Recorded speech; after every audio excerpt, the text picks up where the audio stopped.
The title of this seminar is Not Everyone This Week Pastors a Megachurch. Thank God for that.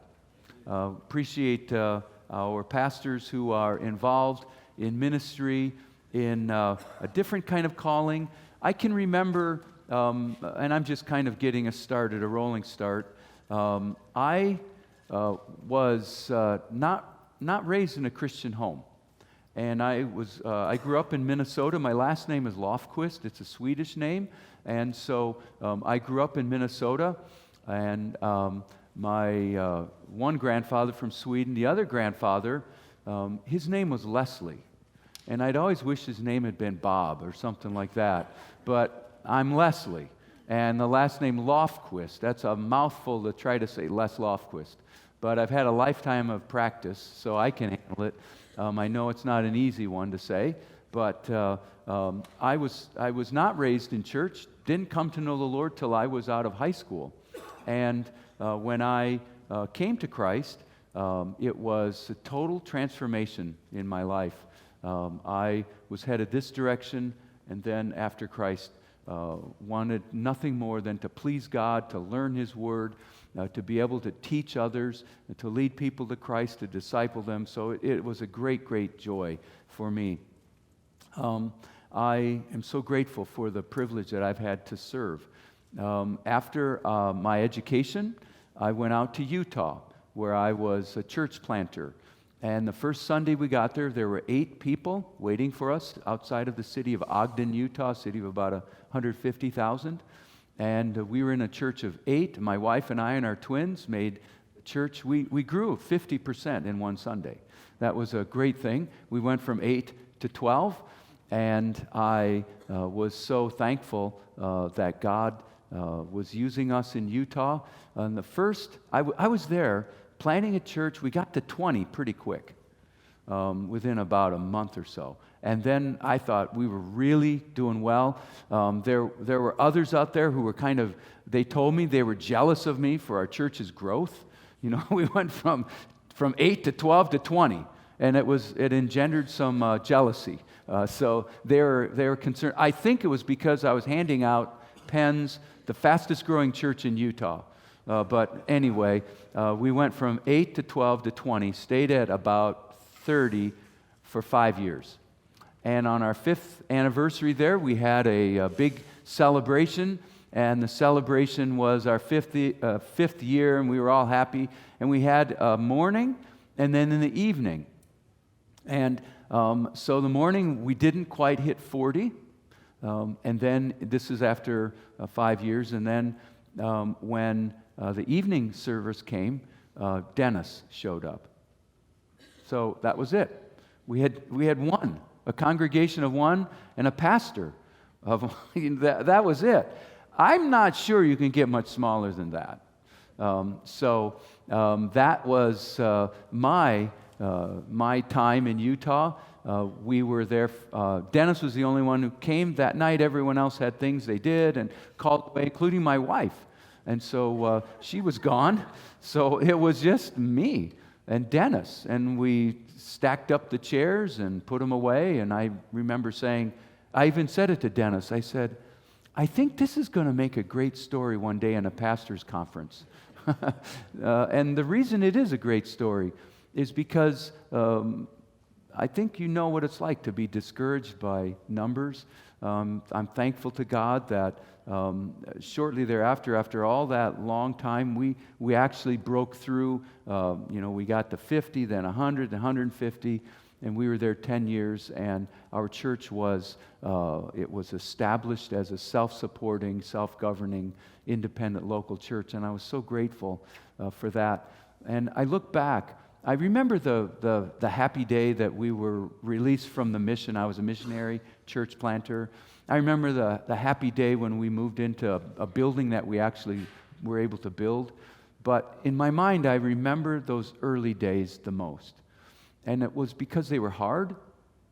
It was also because God was doing something in my own life. And so I am so grateful for the opportunity that God gave us to be church planters in Utah. And from there, I went into, I thought I was going to stay the rest of my life in my alma mater in Grand Rapids, Michigan. Well, they closed up.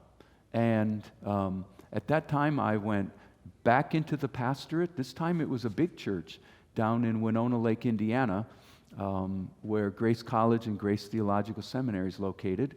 And talk about a weird contrast. I mean, I had a church in Utah like this, and then I had a church with 21 retired pastors and 50 men who'd gone to seminary but who were not in the ministry.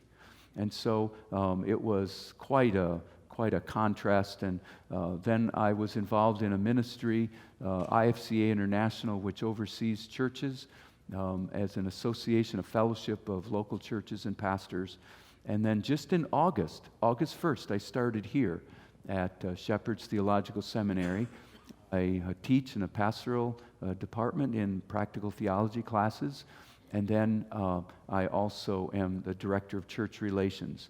So if you're a pastor, if you're in a church, it's my job to relate to you. So please, come up and talk, and I'd love to be able to become friends. That was my whole goal this week, to make a whole lot of new friends. Well, now that we've kind of gotten started, how about if we pray? Father, these men and women who are here, they obviously have an interest in the issues that surround people not called to be in a mega church. People who are called to be in the majority of the churches that are here in our own country. They're under 100. And so grateful, Father, for the privilege that I have to be here. Help me, Lord, to be clear. I pray, Father, for every man and woman present, that when they leave, they will be encouraged by the calling that you have extended to them, and that they will be satisfied with the ministry that they have, and that you will help all of us, Lord, to simply desire to be faithful stewards of the manifold truths and opportunities you give to us. So help us, Lord, I pray, in this session now. In Jesus' name, amen. Okay, did all of you receive the packet? Did anyone not receive it? Great. You can see there's 4 items to it. It was because, when you're burnished, your first years of ministry are in that church with just a few people, you always kind of wonder if you're going to be able to give some good stuff. And you always have in the back of your mind, I don't know if I'm going to measure up to all the rest of these presenters. So I went ahead and gave so much material. I can't get through it all, but hopefully something in here will be good. And so you go ahead and you can take all of this. Hopefully you'll like something in here. But the main notes are going to be the top one. Not everyone this week pastors a megachurch. And then the second one is an article from a magazine. I used to be the editor of the Voice magazine, part of our Fellowship of Churches, IFCA. We put out a magazine, and that's an article from there. And then the last 2 single pages are articles that I snagged off from the internet. So, basic assumptions to the top of the packet. Not everyone this week pastors a megachurch. Basic assumptions. The truth of the matter is not everyone that here this week pastors a megachurch. In fact, just a handful do. The solo pastor church model is the most common model for local churches. In fact, I can remember talking to my predecessor named Dr. Richard Gregory prior to the fact that I had my predecessor in the ministry in the IFCA, the man who had the position for 13 years before me. I talked to him a lot and just asked him about his ministry, and he said that, when he was younger, he said, I pastored a church in Pottstown, Pennsylvania, Limerick Chapel. I said, oh, really? Yeah. I said, well, how big was it when you were there? He said, well, it was about 1,200 people. I said, oh, okay. And how many pastors did you have on staff? He said, it was just me. I said, boy, days have changed. That is not the way it is today. So when we talk about a church of 1,200, The assumption is he's going to have a staff there to help him. There will be people, whether they're called assistant pastors or associate pastors or pastor of discipleship and assimilation. They have all these titles, but there are people doing other things in ministry to extend the ministry. But the idea when you're just the only pastor on staff, you are the solo pastor, that is a very, very difficult thing. To pastor a church of 100 or 75, or even when I remember when we were 30, I was just always running around just trying to keep up. So you pastor a church of 1,200? Wow. So whether you are pastoring a church of 30 or 1,200, if you are the solo pastor, that's what this is all about. I do assume, my basic assumption is, however, that when discussing leadership principles for the solo pastor, we're also discussing the dynamics of a smaller congregation. Just so you know, that's my assumption. According to Tom Rainer, who was a speaker yesterday, Tom, in his newsletter back in March of 2015, said church sizes in America are as follows. 50% of all churches in America average less than 100 in attendance. 40% of all churches in America average between 100 and 350. So you can see 90% of our churches are under 350. That's very important to remember. 10% average more than 350. 1% average over 1,000 in attendance. 1% of the churches. So when we go to conferences and when we read our books and when we attend various kinds of seminars and workshops, oftentimes, if you're the solo pastor, you kind of feel like you're the forgotten one, that you're not that important, and what you do is not that vital. And we're here to say, hold on to that. Don't think that way, because only 1% of churches in the United States average over 1,000. So that is very significant. So the first basic assumption I have this morning is if you're a small church pastor or youth worker, you're not alone. In fact, you're in the majority. That's my first assumption. Second assumption, this assumption will answer this question. Can the smaller church be effective in ministry? Can the solo pastor really have something to offer? In the opinion of some, effective ministry can only be accomplished within the context of programs that provide opportunities tailored to the needs of each age group. That's what the big churches have. I can remember in Utah, we used to call them full-service churches. We didn't have a full-service church. We didn't have all that stuff. They basically had me and Miriam, my wife, and a couple of others, and we were just doing the best we could. And so, can effective ministry be accomplished in that context? And the answer is, I believe, yes. In fact, the first several years of our ministry in Utah, when we were running 30 people, I had to even ask the question, are we even a church? Are we a church? Is it even fair to say that? So I had to go back to the definition of a church. What is a church? And can a church be 30 people or 40 people and still be a church? And I would say yes. And so you have to go back to definitions and understand and define what is a local church. The small church is often seen as a poor stepsister who can do something but never quite match the programs and effectiveness of a large church. For many, the small church is only a place for old-fashioned traditionalists who are stuck in a bygone era of previous generations. The small church is a place for them, but certainly not a place for the younger generations that demand a more culturally relevant approach to worship and programs. And so we hear that, we even feel that at times, and we start to doubt ourselves, and then sometimes we even get a little perturbed and upset. And I even remember when I was pastoring as a solo pastor, I went to one of the conferences, and a couple of us got together, and we were kind of making fun of the big guys. Yeah, he's probably got a chauffeur over there.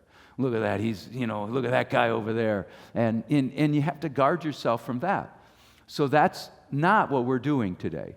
We're not saying, big, bad, us, great.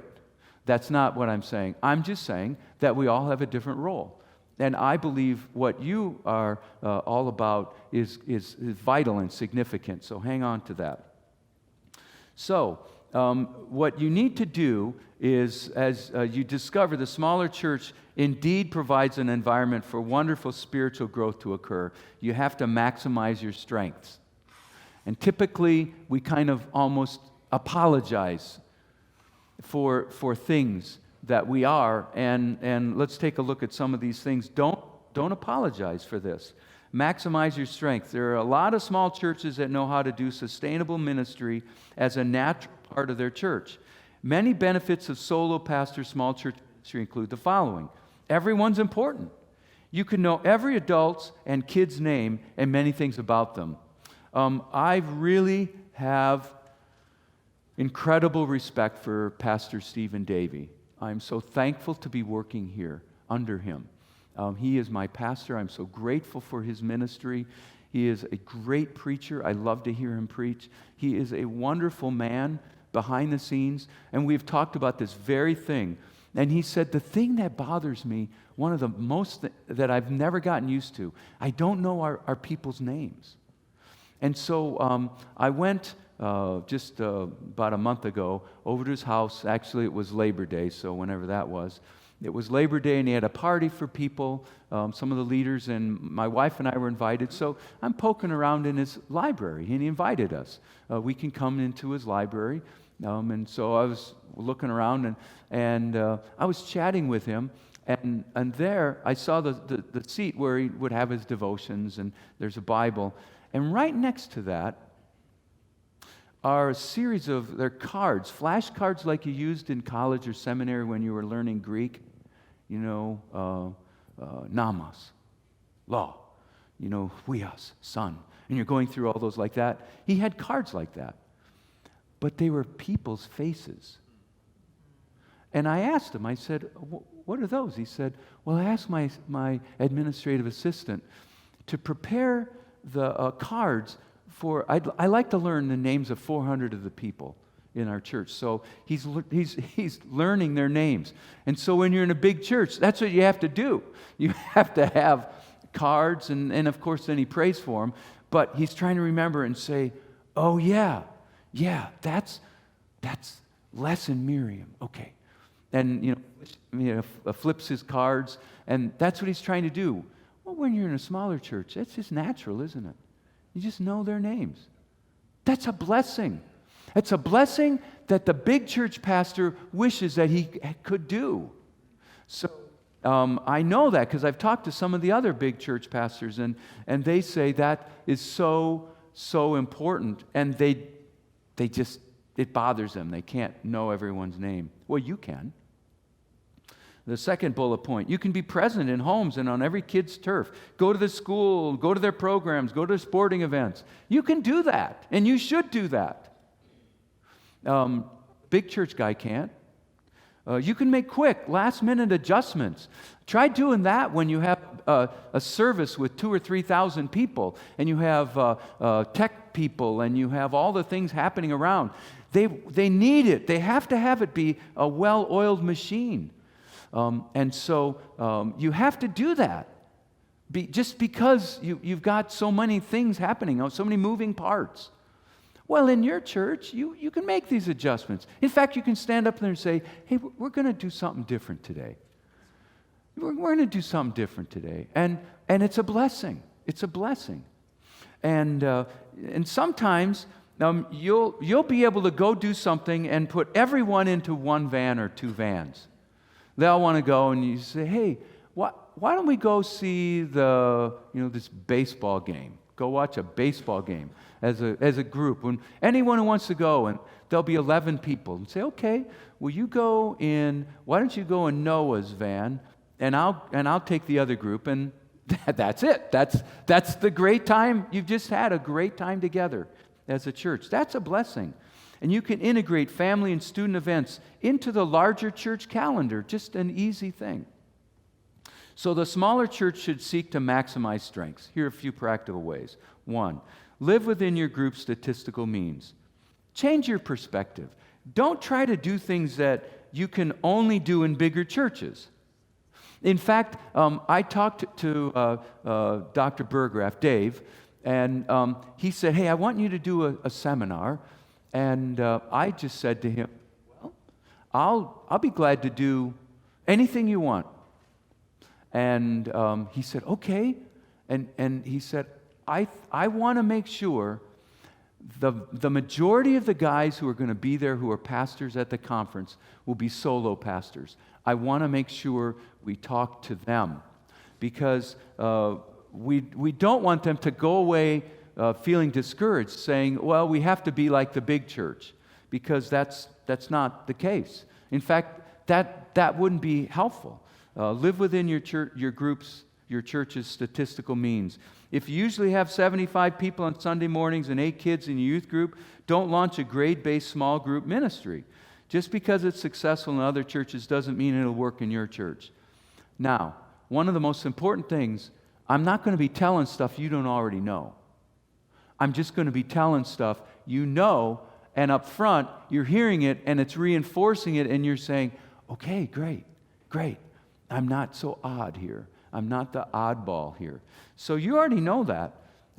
You can't, when you have 75 people and 8 kids, you can't launch an incredible different kind of program. You have to live within your group's statistical means. You have to emphasize relationships. Embrace and maximize what's awesome about being small. Personal relationships. One of the toughest things about leading a large ministry is creating a setting with a small feel so that relationships can be built. I'm so thankful for the man that now I am taking I've taken his role in the seminary. He's right here, Dr. William Barber.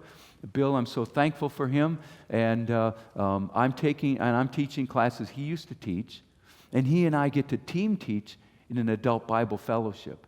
And that adult Bible fellowship is such a blessing. And as we work together, and I'm his assistant, and he teaches, and I get to come alongside and teach once a month. I'm there, and what are we trying to do in the ABF? We're trying to act like you guys every Sunday. People go, they have the big celebration, the big service together, and then when it is over, and we hear that orchestra and choir like every week. Isn't that amazing? I'm so excited here at Colonial. But the people, the leaders, the elders at Colonial say, that's not enough. We have to kind of find a place where we will, and then they start describing what you already do. And they can't do that because they're so big, so they have to come up with an avenue. It's the adult Bible fellowships, where we do what you do regularly. And so every Sunday you do that. You have these wonderful relationships where people in here, our large ministry, can reproduce what you do naturally. So if, just that last line on that first page, if you're leading in a small setting, you've already got that. It's just so natural, and it's great. So flip over. So what you want to do is maximize that. There's a couple ideas there for youth ministry. They just have church. That's their youth ministry. No, their church. So on the back side of first page, find creative ways to utilize your church family. If you're in a small ministry setting, you may have a hard time finding any volunteers to work with you in the trenches week after week. When it was Miriam and me working together, I had my roles, and we had, for example, we had Sunday school, but it was 1st through 3rd grade, and then 5th through 6th grade, and then 7th and older. So we just had three classes, and our 1st through 3rd grade teacher had to step out kind of quickly. And we didn't have anyone else. My wife was working in the nursery all the time, and we had all these other people. And so I said, I'll teach. I'll teach 1st through 3rd. I had 9 years of theological education after I was in high school. Then I went on for 9 years. And I absolutely love the memory of teaching first through third grade. That was a great blessing. I taught them, it was first Sunday school, then church. So in Sunday school, I'd say, okay, first through third graders, I'm going to be talking about this in my sermon. So let me kind of explain it to you. And I'd bring it right down on their level, and then they would draw drawings that corresponded to my sermon. And then I'd say, okay, and afterwards I want you to take notes on my sermon. And so they'd come up and bring them to me after the service. Those are just such precious memories. And that's, when it's just the two of you or just a couple people, you have to do all that. And yet it can be a great blessing. Intergenerational ministry opportunities are always available to your students because they get to know people as they rub shoulders. They get to know the older ones. I love the story of Dr. Erwin Lutzer. I don't know if you know his story. Before he became Erwin Lutzer, he was just, a little farm boy on a dairy farm up in Saskatchewan. And I asked him today, I said, now, when you were a little boy, were you in Lang, Saskatchewan? He goes, no, actually Lang was a little town. I went on Google Maps last night and looked at Lang. There's this tiny little church, and then I thought it only looked like about 15 houses.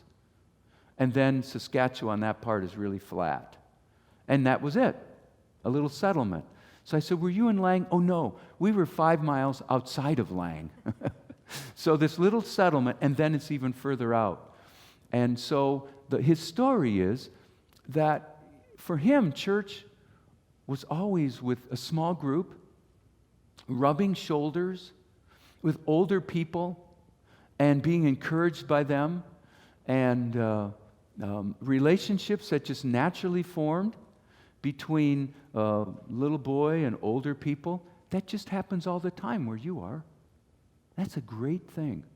That is a great thing. And so just find creative ways to utilize everyone. But also realizing, it's just a natural thing. End of that paragraph, I say Paul points out the importance of generational modeling when he states, older women likewise are to be reverent in their behavior so that they may encourage the younger women. That's Titus 2. And that's just true discipleship, but that's the way it should be all the time, everywhere. But in your church, it's a very natural thing. So celebrate things as a family. You're a family. Since everyone in your church already knows everyone else, celebrate events as a family. For student events, for example, now the kid, who's doing great in school, there may be a school play, and they don't have a huge youth group. Well, have the whole church go there. Just announce it. Hey, let's go and watch, or we'll go watch the game. And that one student is being so encouraged by the outpouring of support from the people at church. And I'm saying this, it's kind of repeating it, but I'm heading to my major point, so hang on. So celebrate things as a family. There's a blessing in being more flexible. You can craft yourselves and your ministry very, very specifically. For example, I read one pastor, he just had 4 high school kids. So he said, what would you guys like to study? And they said, something in the Old Testament. And so he was surprised by that and said, okay. So they went through the book of Nehemiah, the pastor and the 4 teens. And what it says is, last sentence of that paragraph, they ended up looking at Nehemiah, and by the end of the year, one student credited that with being a defining study for her high school life. She looked back on her high school and said, the most important the study that I ever did in high school was with the pastor in Nehemiah. So there's some cautions that are important to remember. Make sure not to overschedule. You can do that just because you're trying to keep up with Colonial Baptist or you're trying to keep up with some big church. So you just start loading more and more and more activities on people until they can't keep up. The reality is that they're facing limitations on their time too. So you are overwhelmed. By the way, let's take a look at the other handouts you have. Understanding the Small Church. This is written by Glenn Lehman. Glenn Damon is a pastor out in a little town in Stevenson, Washington. Little town, and Dr. Glenn Damon is a great guy, and he's a friend. And for my money, he's one of the great experts on small church ministry. He's written a number of books that you can get, a series of 3 on the smaller church and ministry. But this was an excerpt that when I was editing the magazine, I asked Glenn if I could run it. And you'll see 14 characteristics of the small church and then trends affecting small churches. So that'll be really helpful. That's just kind of a supplemental reading for you. The third in the packet that I have, second from the last, is Climbing Solo, the Dangers of Being a Solo Pastor. We're getting on my handout for the class or for this seminar's material, I wanted to utilize now Climbing Solo, Dangers of Being a Solo Pastor. Sean Nemisek is a pastor, or has been a pastor of a Baptist church up in Michigan. And he talks about the danger. Take a look at this. Small congregations, when you're the solo pastor, he's saying typically you're in a small congregation. That's one thing. Secondly, he says you have overwhelming expectations. There's only so many hours, and I just talked about that. Make sure not to overschedule. A third paragraph that Sean talks about, overworked volunteers. When a small church tries to have a big ministry, everyone suffers. Most small churches don't have enough people to effectively run nursery, children's ministry, youth ministry, small groups, adult studies, men's groups, women's groups, a dynamic worship service. So all these ministries end up being mediocre at best. Running a mediocre ministry is draining to leaders. They're continually frustrated, never have enough money, resources, space, people.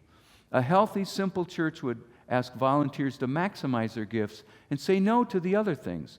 Small churches usually don't realize they're hurting themselves by trying to do everything. In most small churches, volunteers end up doing several roles. Overworked volunteers usually become burned out, depressed, cranky, or they just leave. They say, we're leaving the church, and you ask why. They don't want to tell you, but it's because we're tired, and you keep giving us more stuff, and we can't keep up with everything. We're going somewhere else. Many times a pastor who's the object of their frustration, because the pastor is beating the drum, trying to get more things going. So there's some real dangers in small church ministry. None danger is more significant than this one right here. Trying to do everything and having no one to do it, so then you and your wife do it yourselves, and then you keep getting more frustrated because it's just overwhelming. So back to my handout. An important caution: plan your year and never cancel a ministry event. Plan your year. In smaller churches, you may be tempted to neglect planning because everything just happens the same way year after year. And that's kind of what they assume. The assumption is, everything just happens. It just happens every year. Everyone knows. Everyone knows that the third week in July we're going to have Vacation Bible School. Well, what about the people who are newer?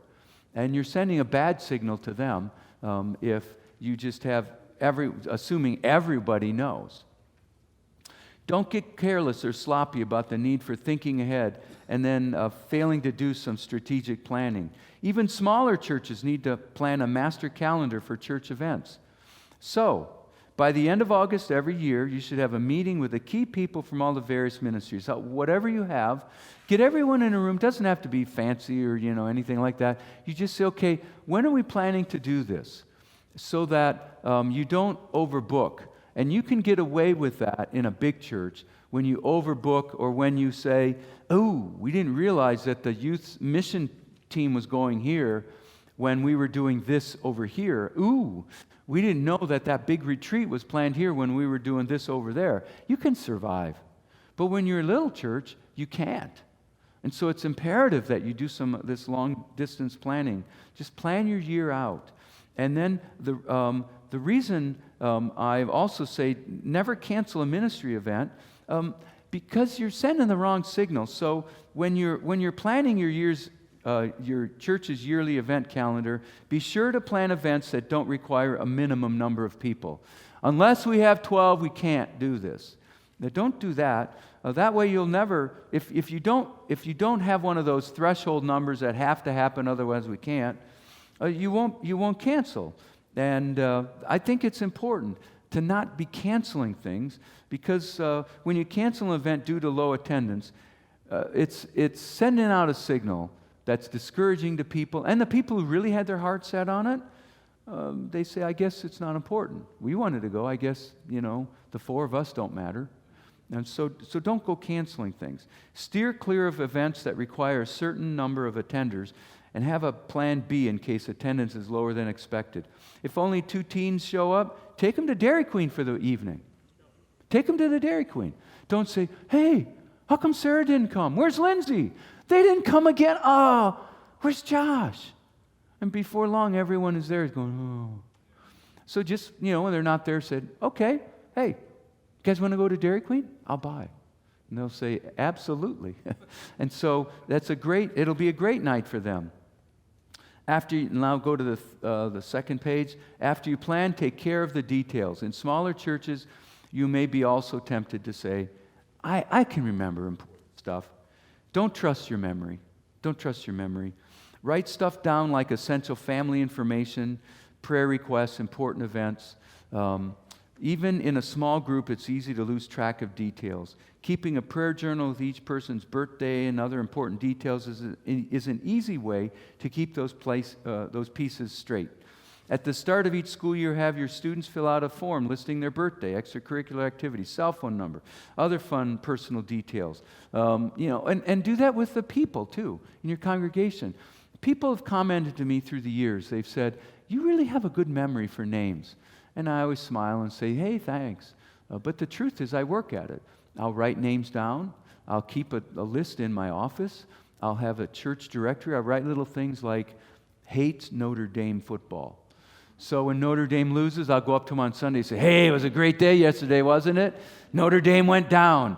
And they go, yeah! And then over here I'll have, loves Notre Dame football. I say, Bob, hey, Notre Dame lost yesterday. And, it's just fun. And you talk to people, or you say, World War II vet, or write stuff down about people. And remember that. It's easier to remember when you've written it down.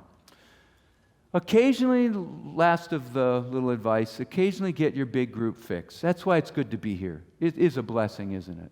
To hear the choir, to hear the music, it's a blessing. It's a blessing to be with the people, crowds, and it feels good to get your fix. And that's a good thing.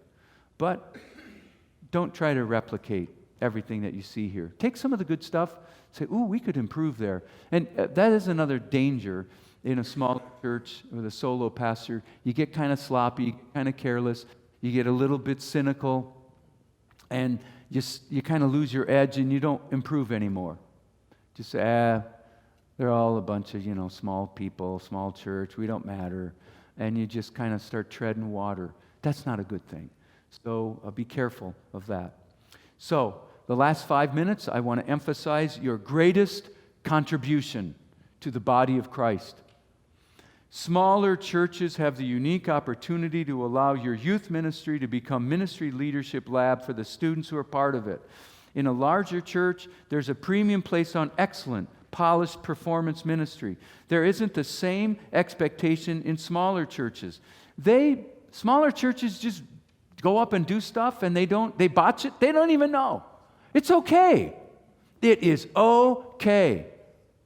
But you get in a big church with thousands of people, and last night, you might remember when we were singing, the slides got off sync.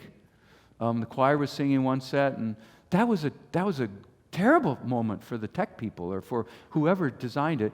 People were, my friend said, hey, Les, I didn't know you were in charge of the slides tonight. And so I said, yeah, they put me in charge tonight. So, that's a joke when you're in a small church. One of the guys said, hey, I was glad to see that happen. Happens all the time in our church.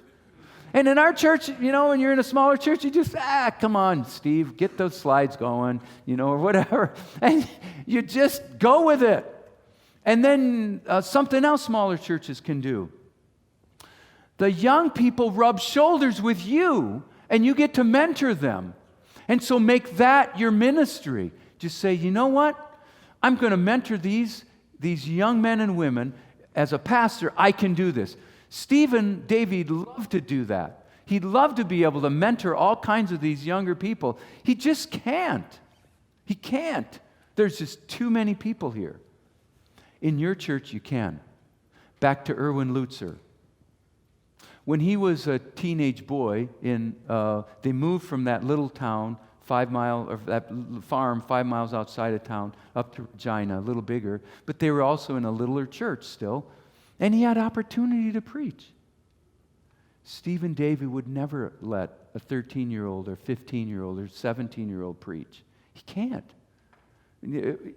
Maybe, I don't know if it's Spurgeon Jr., but, he can't call up that young man. Here in this church, they can't take the junior high girls and say, can you teach that class to that? Because, they just don't do it that way. But in your church, you have to. You might use that, the high school girl to teach the VBS. Isn't that a blessing? It's a great thing. I know because I used to keep track. Small churches. There's a church in Michigan. It's called Factoryville Bible Church. There's no factory there and there's no ville there. It is one of those places there used to be right after the Civil War, a little factory. It closed up, Factoryville, there's nothing there. There's a church. And that pastor that hardly anyone knows, Fay Logan. Fay Logan, he and his wife couldn't have children. They're in heaven now. And Fay Logan said, he just on his own just loved the kids in the high school. And he loved them, and he let them do stuff. Oh, by the way, he led Josh McDowell to Christ, who's had this amazing worldwide ministry. And Fay Logan, and Josh came back and did the funeral. This little church guy, Pastor Logan. So I was talking. I didn't really know much about him. He was gone before I got there to Michigan. But I talked to a guy who grew up in that church. And he said, Les, 27 people are in full-time ministry from this little church. I said, oh, wow. Pastor Logan has to be like the greatest pastor ever. And this guy said, well, not the way you're thinking. I said, what do you mean? He said, well, he really didn't preach very well. What? He said, yeah. He used to ask us in the summers especially, each of us, a couple guys would preach, and we used to think, well, if he can, I can. And so he just encouraged the young men to come up. And he started they would take up the offering, and they would do a little of this and a little of that. And the whole time, they're just getting mentored by Pastor Logan. And Pastor Logan and his wife then opened their house up on Friday nights after games. And kids came over, and they just had fun and played games and things, and had pizza and stuff. What was going on, they were training leaders. And 27 pastors and missionaries came out of that man's ministry in a little church. And I thought that was a bit of an aberration. The first church I ever preached in, I'd only been saved. I got saved in October. I went away to Bible college in January, and I preached in April. And I said, well, I don't know what to say. What are you saying here? And I preached in April. And he said, no, let's share your testimony and some Bible verses. So I did. And I paid attention to that little church, Sullivan Community Church. There's no Sullivan there anymore. There's no community there anymore. Sullivan Community Church outside of Ravenna. Ravenna, Michigan is outside of Muskegon. So this little town, little church. And I started adding up. Well, Dave and John and Jean, they all are out in ministry from this little church, plus other women who are married to pastors, and they're in full-time ministry with their husbands. This little church. What is the greatest contribution you can make as a solo pastor. It's not in preaching the greatest sermons ever heard. Oh, work at that too. Work at your sermons. Do the best you can. Don't be slacker there. But make sure you're emphasizing leadership development. And I mean starting with the little younger ones. And train them, help them, mentor them. They get to rub shoulders with a man of God like you. Think of the privilege that is. Think of that privilege. And so, Lutzer, from this tiny little church, that church 27, Fay Logan, Sullivan Community Church. I thought of another one in Wisconsin, Oxford Bible Church. I talked to the former pastor there. He said, well, we didn't have a very big church, but we measured our success by how many people we sent out to other churches and into other ministries to do service. I said, well, like how many? He said, well, we had 9. 9 pastors that came out of this church. Can you imagine that? Why is that happening in the little churches? Because the young men and women get to rub shoulders with the men and women of God, and life on life has an influence, and ultimately great things can happen because of your ministry. So your greatest contribution is in the area of training, because you can do it. Let's look at that quote from Glenn Damon. I pulled it off from another source of his. Your greatest contribution, in italics there it says, every Bible-teaching church, no matter its size, has its strengths and weaknesses. It's true the small church cannot offer the excitement and pizzazz of dynamic youth program, but it can offer something far greater. It can offer a community where it can learn valuable life lessons from those who've gone before. As I look back at my own teen years growing up in a small church, he was in Idaho, my greatest memories and the things that shaped my life to this day did not come from my friends that I had within the church, and I did have some close friends within the church. It did not come from dynamic youth program. The lessons that continue to influence me even to this day came from the real and simple faith I observed in the older people who became for me a model of what the Christian life is truly about.